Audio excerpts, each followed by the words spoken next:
Picture this, July 31st, 1715. The sun rises over the Florida coast, and the ocean is glass smooth. Beautiful morning, the kind of day that makes you think the Caribbean deserves its paradise reputation. The Spanish treasure fleet 11, massive galleons loaded with silver from the mines of Potosí, is making its way home to Seville. 1,000 sailors are going about their duties, checking rigging, adjusting sails, maybe thinking about families waiting back in Spain, about what they'll do with their pay, about solid ground under their feet. By sunset, they're all dead. Every single one of them. 1,000 men gone. And 14 million pesos worth of silver. Think about that number for a moment. 14 million scattered across the ocean floor like seeds thrown by some angry god. The hurricane that appeared that afternoon came so fast, so violently, that the fleet commander didn't even have time to give coherent orders. Ships just broke apart. Enormous vessels that had crossed the Atlantic, that had survived storms and combat, splintered like kindling. And here's the thing that should make you pause. This wasn't unusual. This wasn't some once-in-a-century catastrophe that people talked about for generations. This was just Tuesday in the Caribbean. Let me give you a number that'll help you understand the scale of what sailors faced in this era. Every single year, not decade, not generation, but year 15% of all ships crossing the Caribbean simply vanished. 15%. That means if you were a sailor making regular Caribbean runs, you were basically playing Russian roulette with nature. And the bullets? Hurricanes. Storms killed 4 times more sailors than combat ever did. 4 times. We remember the battles, the broadsides, the boarding actions. But the real enemy? It was the sky. Now, here's where the story gets interesting. Because for 2,000 years before Columbus showed up with his 3 ships and his terrible sense of direction, the Taíno people had been sailing these exact same waters. The same waters that swallowed Spanish galleons like they were toys. The same waters that turned the Caribbean into a graveyard. The Taíno had gods for this. Guabansec's goddess of storms. Just saying that name, you can almost hear the wind, right? And Yucahu, god of calm seas. These weren't just religious concepts. These were practical acknowledgements that the weather in the Caribbean was less like a force of nature and more like a living entity that needed to be understood, respected, negotiated with. The Taíno boats looked strange to European eyes. Really strange. Their sails were angled in ways that seemed wrong, almost like bird wings. That's actually what the Spanish said, that they looked like bird wings. And when hurricanes came, when those monster storms appeared that sent Spanish captains scrambling to port or praying to saints, the Taíno boats danced through them, came back to harbour intact while wreckage from European vessels littered the beaches. The Spanish response to this, essentially, well, they're primitives, they're just lucky. They were spectacularly, catastrophically wrong. Enter William Dampier. Now, if you're expecting the typical pirate here eye patch, parrot, drinking rum and singing sea shanties, you're going to be disappointed. Dampier was weird. He was a naturalist who became a pirate, sort of by accident. An explorer who'd circumnavigated the globe 3 times. 3 times. In the age of sail, he'd written best-selling books about wind patterns and ocean currents. He possessed something that was extraordinarily rare among the pirate brotherhood, genuine scientific curiosity. When Dampier arrived in Nassau in 1716, the pirate republic was at its absolute peak. We're talking 2,000 pirates controlling 40 vessels. Think about that for a second. This wasn't a handful of outlaws hiding in caves. This was a functioning society. An unlikely democracy where former slaves voted alongside European nobles, where everyone was equal because everyone was equally an outlaw, equally outside the law's protection, equally dependent on their ability to survive in a world that wanted them dead, and equally terrified of the sea. That's the part that doesn't make it into the adventure stories. Pirates lived on the ocean, but they feared it. Every pirate captain knew that the Spanish Navy, the Royal Navy, the French, all of them combined, weren't as dangerous as a single hurricane. You could outrun a warship, You could outfight a merchant vessel? But a hurricane? A hurricane didn't negotiate. Dampier noticed something that everyone else was ignoring. It was so obvious once you saw it, but nobody was seeing it. After every major storm, he'd walk the beaches of Nassau, surveying the damage. European-style vessels? Smashed to pieces, masts snapped, hulls cracked open. But Taino fishermen? They were, already back out on the water, pulling in the day's catch like nothing had happened. Most pirates would have shrugged and moved on, maybe muttered something about savage luck or dark magic. Dampier, he got curious. He spent months negotiating. Not threatening negotiating. Offering gold, yes, but also something the Taino had rarely received from Europeans. Respect. Genuine interest in their knowledge. Eventually, an elderly navigator named Yaurebo agreed to share the secret his people had protected for generations. What Dampier learned would change sailing forever, would revolutionize how humans interact with the most powerful weather system on Earth, would save thousands of lives and alter the course of naval history. But first, it would require someone to be brave enough or desperate enough to try something that seemed completely insane to every trained European sailor. And that test? It was coming sooner than anyone expected. So what exactly did Yaurebo teach Dampier? What was this secret that the Taino had been using for 2,000 years? It sounded absolutely insane to European ears. Completely mad. Everything about it violated every principle of European naval architecture, every lesson drilled into sailors from their first day at sea. European sailing doctrine was built on a simple idea. You fight the storm. You point your bow into the wind. You lash down everything that can move. You reduce sail to almost nothing, and you hold on. You make your ship as rigid as possible, as immovable as possible. You turn your vessel into a fortress, and you wait for the hurricane to break itself against your defenses. Man versus nature, willpower versus wind. The storm is your enemy, and you defeat it through strength and stubbornness. The Taino approach? Completely opposite. Instead of fighting the hurricane, you danced with it. Here's what Yaurebo showed Dampier. When the hurricane comes, you don't point into it. You heel your vessel, that means. Tilt it at exactly 45 degrees. 45 degrees. That's halfway between upright and capsized. You're deliberately putting your ship at an angle that would make any European captain think you're trying to sink yourself.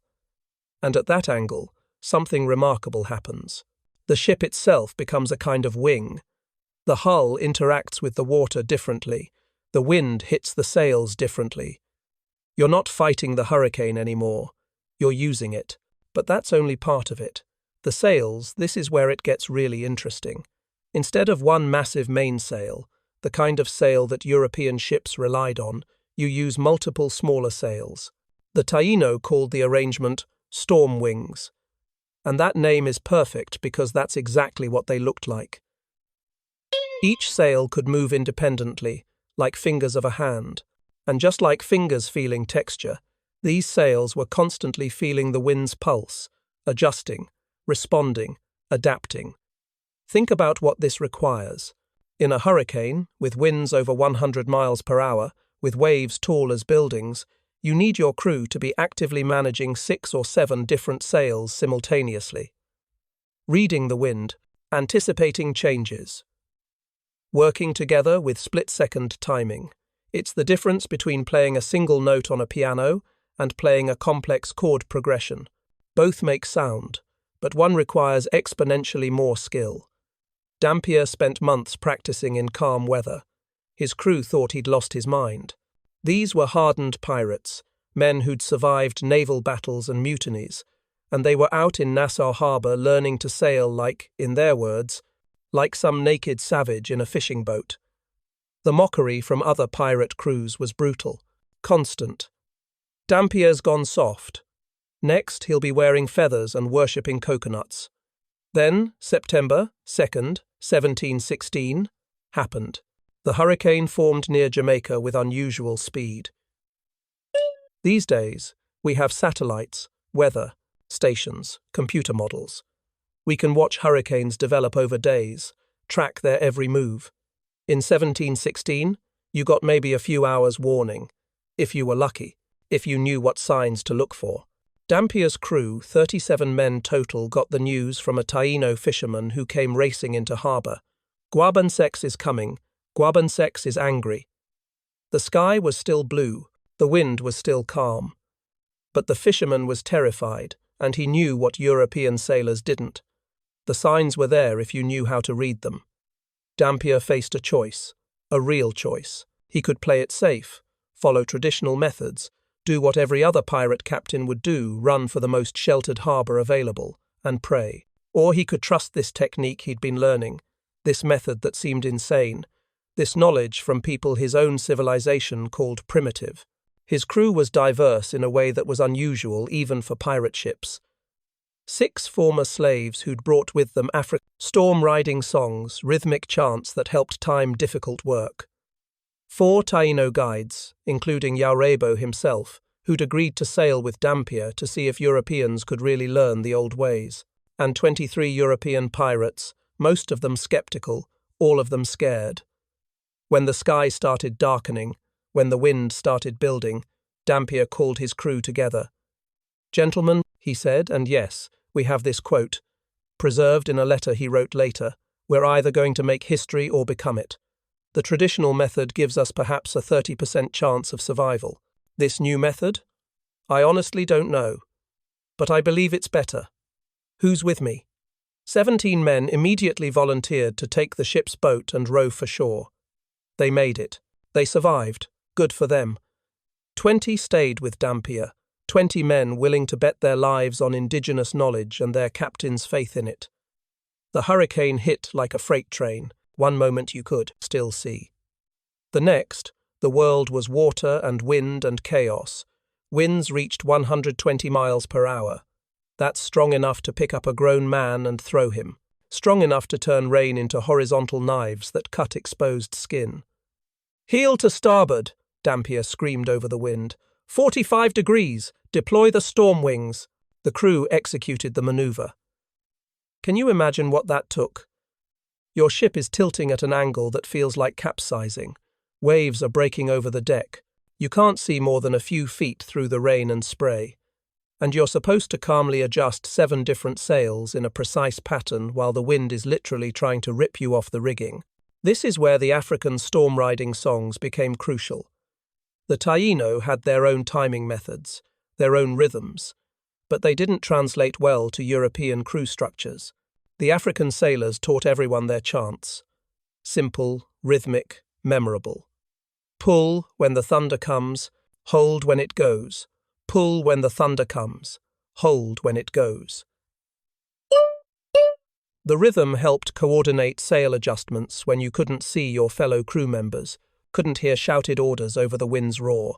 For 12 hours the Revenge rode the hurricane. The ship groaned, timbers flexed. Men lashed themselves to masts because one wrong step meant going overboard, and going overboard meant death. No one could stop to rescue you. They sang the storm-riding songs until their voices were raw. They adjusted the storm wings until their hands bled. They held that 45-degree heel through waves that should have capsized them. Meanwhile, within sight at least when visibility allowed, 3 other pirate vessels were attempting the traditional method. The Duke, the Duchess, the Santo Cristo, all 3 were using standard European storm tactics: bow into the wind, rigid sails, fight the hurricane through sheer structural strength. All 3 sank, nearly 300 men, gone, swallowed by the same hurricane that the Revenge was dancing through. When dawn came on September 3rd, Dampier sailed into Nassau harbour. The Revenge's sails were tattered. The deck was damaged. Every man aboard was exhausted, some injured, all traumatized. But they were alive. The ship was afloat. They had survived something that had killed 3 entire crews. Hardened pirates, men who'd killed without hesitation, who'd survived battles that would give you nightmares, fell to their knees on the dock. Some wept. Some called it witchcraft. Others called it a miracle. Charles Vane, who was probably the most feared pirate captain in the Caribbean at that time, immediately offered Dampier 10,000 pieces of 8 to teach him the method. 10,000 pieces of 8. That's generational wealth. That's retire to a mansion in Charleston money. Within weeks, every pirate captain from Tortuga to Port Royal wanted to learn the Dampier method. The technique spread through the pirate community like wildfire. But, and this is important, not everyone embraced it. Old Guard captains, particularly Edward England, declared the technique was cowardice, an abandonment of Christian sailing traditions, he called it. To men like England, there was something fundamentally wrong about learning from natives, about abandoning European methods.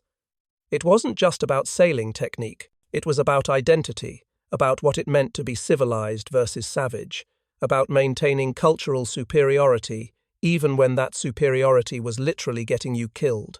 This resistance exploded into violence during what became known as the Port Royal Duel of 1717. Calico Jack Rackham, who'd become Dampier's most devoted protégé, killed 3 traditionalist captains in a single afternoon, 3 separate duels, 3 dead captains. And Rackham's reasoning? I'd rather be a living coward than a brave corpse on the ocean floor. The pirate republic was splitting, between those who'd adopt any method that improved survival, and those who'd rather die than abandon European traditions. The sea, as always, would render its own verdict. The Great September Hurricane of 1718 settled the debate in the most brutal way possible. This wasn't just another Caribbean storm. This was a monster, a 4-day nightmare that would become the reference point for hurricane intensity for the next century. When sailors talked about bad storms, they'd say, almost as bad as the Great September. That's how devastating it was. 43 ships entered that storm using traditional European methods, traditional rigging, traditional storm tactics, everything the Royal Navy, the Spanish Armada, and generations of merchant captains had sworn by. The accumulated wisdom of European naval architecture refined over centuries of Atlantic crossings. 5 survived, 5 out of 43. Do that math. That's an 88% casualty rate. 88%. If you were a soldier going into battle and someone told you there was an 88% chance you wouldn't come back, you'd mutiny. You'd desert. You'd do anything except go into that fight. But sailors using traditional methods? They had no choice. Meanwhile, Dampier's fleet, which by 1718 had grown to 12 vessels, all trained in the storm wings technique, entered the same hurricane. The same 4 days of hell, the same wind speeds that were literally ripping ships apart. 12 ships went in, 12 ships came out, with only minor damage. Let that sink in for a moment. 100% survival rate versus 12%. That's not a slight improvement. That's not a marginal advantage. That's the difference between a death sentence and a guaranteed survival. The economic implications hit Lloyd's of London like a thunderbolt. Lloyd's was, and still is, the heart of maritime insurance. They're the ones who have to pay out when ships sink. And ships were sinking constantly. The Caribbean trade routes were bleeding them dry. Insurance rates for Caribbean crossings were astronomical because the risk was astronomical. Then someone at Lloyd's noticed something in the loss reports. Ships using the Dampier method weren't sinking, or rather, they were sinking at a rate so much lower than traditional vessels that it looked like a statistical error. So Lloyd's did what insurance companies do: they ran the numbers. They analysed the data. They calculated the risk. Insurance rates for ships using the Dampier method dropped 60% overnight. 60%. That's not a discount. That's a complete restructuring of maritime economics. Think about what that means for trade, for commerce, for the entire colonial economy. Suddenly, shipping goods across the Caribbean became viable for smaller merchants who'd been priced out by insurance costs. The monopolies held by major trading companies, monopolies built partly on their ability to absorb catastrophic losses, started crumbling. Competition increased. Prices dropped. The entire economic structure of Caribbean trade shifted. And it all started because a pirate learned from people his civilization called savages. But here's where the story gets really interesting. The technique didn't spread through official channels. There were no Royal Navy training manuals, no official Admiralty circulars. Instead, it spread through song. The Ballad of the Storm Riders became a hit in taverns from Charleston to Barbados. And it wasn't just entertainment. The verses actually taught the method. When Guabensex rises and the black winds blow, heel your ship sideways and let the storm wings grow. Simple, memorable, practical. Sailors would get drunk, sing the ballad, and in the process, learn storm survival techniques that the official naval establishment refused to acknowledge. It's one of history's great ironies, critical naval knowledge, preserved in drinking songs sung by men who could barely read. And then there's Anne Bonny. You've probably heard of her, one of the famous female pirates. The histories usually focus on her gender, on the scandal of a woman at sea. But here's what they miss. Bonny was one of the best storm riders in the Caribbean. Better than most men. Better than captains with decades of experience. Why? Her smaller stature made her more sensitive to subtle wind changes. When you're working the storm wings, you're constantly reading the wind, feeling tiny shifts in pressure and direction, making micro-adjustments to sail position. Bonny's lighter frame meant she could feel changes that heavier men missed. She could sense the wind's pulse like a musician hearing notes others couldn't detect. Between 1718 and 1720, Bonny survived 7 major hurricanes. 7. Each one could have killed her. Each one killed dozens or hundreds of sailors on other ships. But Bonny and her crews came through. She became a legend not just for breaking gender barriers, but for genuine mastery of storm riding technique. Stories spread through the Caribbean about Bonny sailing straight into storms that sent Spanish warships fleeing for port. About her adjusting storm wings with such precision that her ship barely took damage while vessels around her disintegrated. Some of it was probably exaggeration. Some probably wasn't. The Spanish authorities were facing a full-blown crisis. Their treasure fleets the lifeline of the Spanish Empire. The silver that funded everything from wars to palaces kept suffering catastrophic losses. Meanwhile, the pirates who stole from those fleets were getting stronger, better equipped, more confident. Governor Nicholas Laws of Jamaica wrote a desperate letter to King George in 1719. We still have this letter. It's in the British archives. Here's what he said. The pirates have made a pact with the very storms themselves. Our naval superiority means nothing if we cannot match their storm-riding skills. We can defeat them in battle, Your Majesty, but we cannot reach them to fight if we cannot survive the journey. Read that again. A British colonial governor, representing the most powerful navy on earth, admitting that pirates had achieved naval superiority through better storm survival, not better guns, not better ships, better technique learned from indigenous peoples. The British Admiralty's initial response was predictable.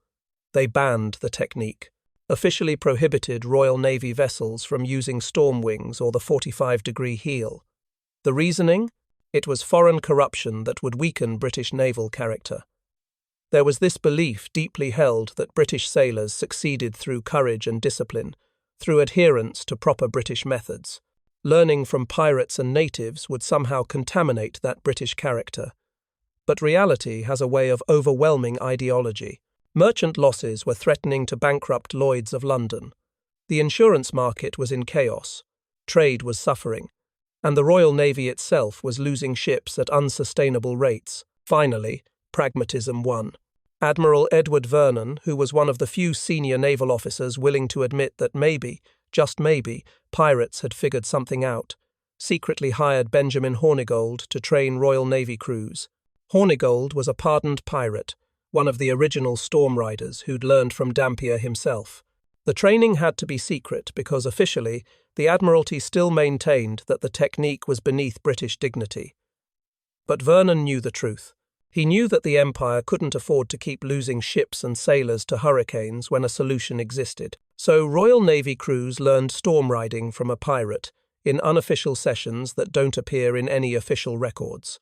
By 1720, something impossible had happened. Something that should make us reconsider how innovation actually works, how knowledge actually spreads, how progress actually happens. Pirates, outlaws, criminals, men outside the law's protection, had revolutionized naval science. The very people that the Empire was trying to exterminate had discovered something that would save thousands of British lives and protect billions in British cargo over the coming centuries. The establishment had to secretly learn from the outlaws. The civilized had to learn from those they called savages. The powerful had to learn from the powerless. And here's the really remarkable thing. It worked. The technique worked. European sailors, once they got over their cultural prejudices, once they actually tried the method with open minds, could execute it as well as Taino fishermen. The knowledge wasn't mystical. It wasn't magic. It was practical technique refined over 2,000 years of careful observation. The sea doesn't care about your cultural superiority. The hurricane doesn't check your credentials. The storm doesn't give you credit for being civilized. It only cares whether you understand how to work with it rather than against it. And an entire maritime empire had to learn that lesson from pirates and the indigenous people they'd tried to destroy. By 1725, every major navy in the world had adopted variations of the Dampier method. Every single one. The British Royal Navy, the Spanish Armada, the French Marine Royale, the Dutch fleet. All of them were using techniques derived from Taino knowledge, refined by pirates and grudgingly accepted by official naval establishments. Of course, almost none of them admitted where they'd learned it. Official naval manuals described the technique as modern innovations in storm sailing or advances in naval architecture. The indigenous origins? Conveniently forgotten.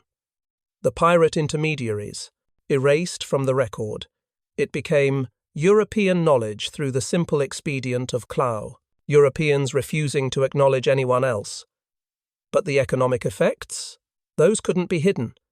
Shipping insurance rates dropped across the board, not just in the Caribbean, but on Atlantic crossings, Pacific routes, anywhere hurricanes or major storms were a factor. This wasn't a small change. This was a fundamental restructuring of maritime economics. Cheaper insurance meant smaller merchants could afford to ship goods internationally. The monopolies held by major trading companies, the British East India Company, the Dutch East India Company, the Spanish trading guilds started facing real competition for the first time. A merchant in Boston or Charleston could now afford to ship directly to London or Amsterdam without going through company intermediaries. This had profound political implications. American colonial merchants, suddenly able to compete independently, became less dependent on British commercial networks.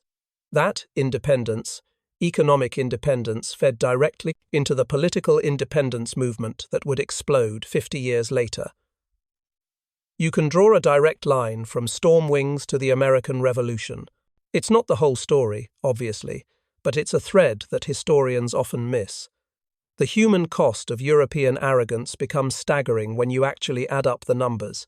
Between 1492, Columbus's first voyage, and 1715, when the Spanish treasure fleet was destroyed, approximately 40,000 European sailors died in Caribbean hurricanes. 40,000. That's not a rough estimate.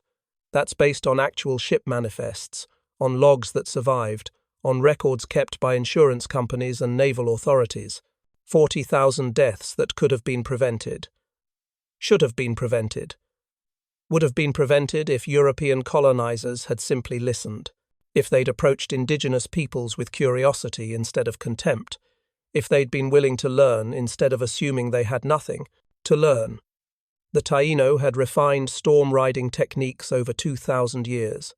2,000 years of observation, experimentation, refinement, teaching, generations of navigators building on each other's knowledge, creating a body of practical expertise that was arguably more sophisticated than anything European naval science had produced. And Europeans ignored it, dismissed it, called it primitive luck. The tragedy isn't just those 40,000 deaths, it's what it represents. How many other pieces of indigenous knowledge were lost because colonizers couldn't imagine that savages might know things they didn't? How many agricultural techniques, medicinal practices, engineering solutions, survival strategies disappeared because Europeans couldn't see past their own cultural superiority? But here's something remarkable. The storm wings technique didn't disappear. It evolved, adapted, spread far beyond its Caribbean origins. Herman Melville. Yes, that Herman Melville, author of Moby Dick, learned about storm wings from old Caribbean sailors in the 1840s. He was fascinated by the technique, by its history, by the cultural collision it represented. He wove references to it into Moby Dick, describing how the Pequod's crew used wings of canvas during a Pacific typhoon. Most readers miss it. It's subtle, but it's there, a literary acknowledgement of indigenous innovation. Joshua Slocum, the first person to sail solo around the world, used a variation of storm wings during his famous circumnavigation from 1895 to 1898. His boat, the Spray, was tiny, just 36 feet long. During a massive storm in the Indian Ocean, Slocum employed multiple small sails and a controlled heel, riding out conditions that should have killed him. In his memoir, he credits the technique to old sailing wisdom from the Caribbean, though he doesn't mention the Taino by name. Maybe he didn't know. Maybe he did and chose not to say. Either way, indigenous knowledge saved his life 180 years after Dampier first learned it. Even modern racing yachts employ principles first developed by the Taino. Multiple small sails instead of single large ones. Controlled heeling in severe weather. Flexible, adaptive sail management rather than rigid, static configurations. If you watch America's Cup racing or offshore competitions, you're watching techniques that are, at their core, 300 years old and 2,000 years old simultaneously. The most remarkable vindication came in 1967. Construction workers in Jamaica were excavating for a new hotel. Tourism was booming in the Caribbean, ironically bringing wealth that colonial trade never quite managed when they discovered something extraordinary. Dampier's lost journal, sealed in a tar-covered chest buried under what had once been a Nassau tavern. The journal was in surprisingly good condition. Tar is an excellent preservative. Inside were detailed drawings of Taino sailing techniques, annotated with mathematical calculations. Dampier had tried to understand not just how the technique worked, but why. He'd measured angles, calculated wind forces, diagrammed sail positions. And when modern naval architects examined those calculations in the late 1960s, they confirmed that Dampier's math was essentially correct. His understanding of the fluid dynamics involved written 250 years before we had a formal science of fluid dynamics was remarkably accurate. But it's the journal's final entry that really gets me. Dated December 17th, 1721. Dampier would die a few months later, broke and largely forgotten by the world that had once celebrated his voyages. Here's what he wrote. "The greatest treasure I ever stole was not gold or silver, but knowledge freely given by those we called savage. They understood what we could not, that the sea is not an enemy to be conquered but a force to be danced with. In my youth, I thought civilization meant imposing will upon nature. Now, at the end, I understand that true civilization means learning to work with nature, learning from those who never forgot this truth. We called them primitive. We were the primitives, blind to wisdom that was offered freely, too arrogant to learn from those we conquered. This is my confession and my testament." That journal entry should be taught in every school. It should be required reading for anyone studying colonial history, scientific progress, or cultural interaction, because it captures something essential about how knowledge actually works, about how progress actually happens. Today, right now, as you're listening to this, computer models used by modern shipping companies still incorporate the basic principles Dampier documented. Weather routing software, the programs that tell cargo ships and cruise liners what course to take, when to speed up, when to slow, slowing down, how to position themselves relative to major storms. All of it builds on foundations laid by Taino navigators and preserved by pirates.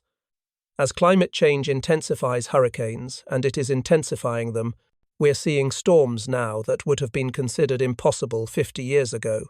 This 300-year-old innovation becomes more vital each year. The National Hurricane Center recommends storm avoidance techniques for modern vessels that are direct descendants of Stormwing's methodology.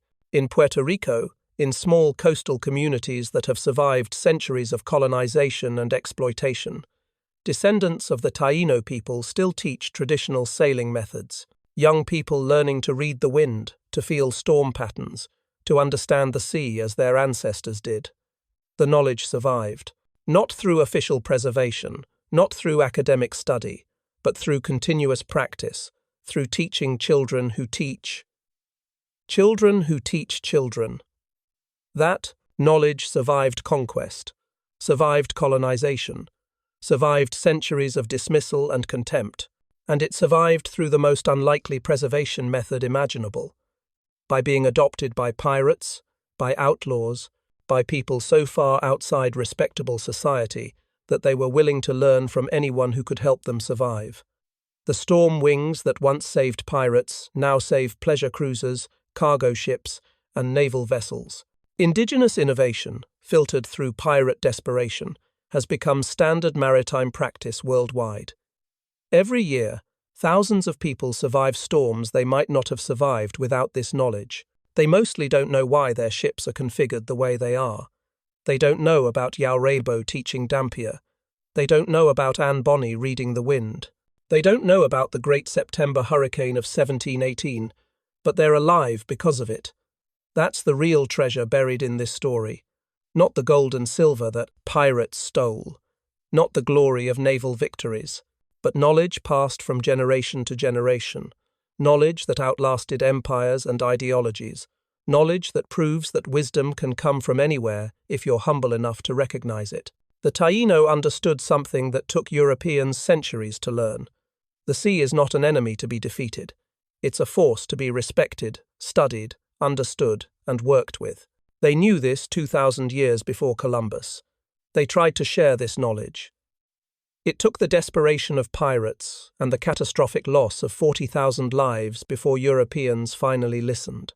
Maybe that's the real lesson here, about who we listen to, about whose knowledge we value, about what we might be missing right now because we're too certain we already know everything worth knowing.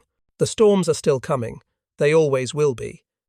But now, at least, we know how to dance with them.